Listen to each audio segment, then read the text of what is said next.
Sankara's Burkina Faso was swift to move for the people of Burkina Faso.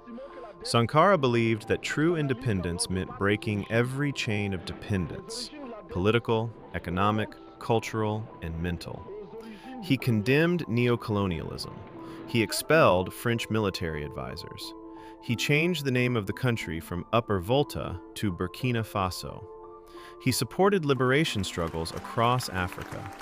He rejected loans from the IMF, implemented policies that supported the local production, agrarian expansion, and industrialization. Nationwide literacy went up significantly. Child mortality reduced as healthcare was dramatically improved in Burkina Faso. He prohibited female circumcision and forced marriages. He sold the luxury cars used by the government and cut government spending on lavish and luxurious items. Sankara lived simple. He earned a modest salary, rode a bicycle and a modest car. Sankara became a symbol of hope for millions.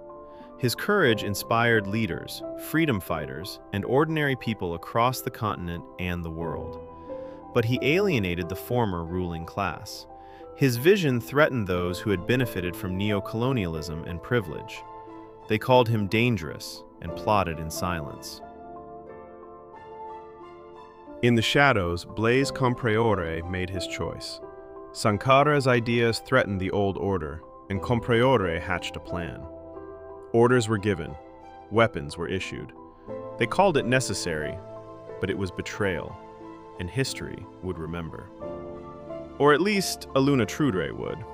According to his account, he was the only person who survived the attack on President Thomas Sankara. He was one of the bodyguards who was with the president during the meeting of the National Council when gunfire erupted all around. In the middle of the shooting, Aluna Trudre fell to the ground. He was hit, knocked down, and covered in dust. He said there was blood on his body, but the blood was not his. He saw the president fall. When the shooting stopped, the gunman came close and thought he was dead. According to his account, one of the gunmen saw his alive and said, "Leave him." He was taken away, questioned, detained, but he lived. He survived when everyone else did not. Since that day, Aluna Trudre has remained at the center of the assassination mystery. His testimony is the only account from inside that fatal moment. To this day, questions remain. Why was he spared? What did he truly see? What is the full truth behind the death of Thomas Sankara?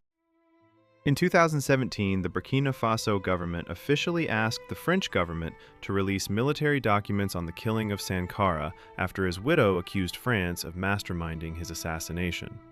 French President Emmanuel Macron promised to declassify French documents concerning Sankara's assassination.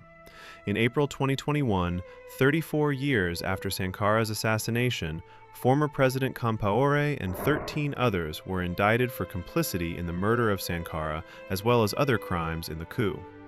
This development came as part of President Roch-Marc Christian Kaboré's framework of national reconciliation. On April 6, 2022, Compaoré and 2 others, including ex-presidential security chief Hyacinthe Kafando, were found guilty and sentenced to life in prison in absentia. 8 others were sentenced to between 3 and 20 years in prison. 3 were found innocent. The question remains, was Blaise Compaoré working alone, or was he just a pawn in proxy war against Sankara and the sovereignty of Burkina Faso? A new leader rose from the ashes that reminded the people of this history. The people remember Sanka. They see Captain Ibrahim Traoré. L'impérialisme a tort.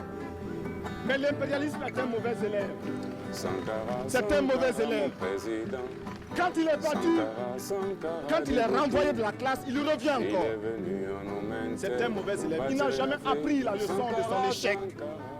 Il n'a jamais tiré la leçon de son échec.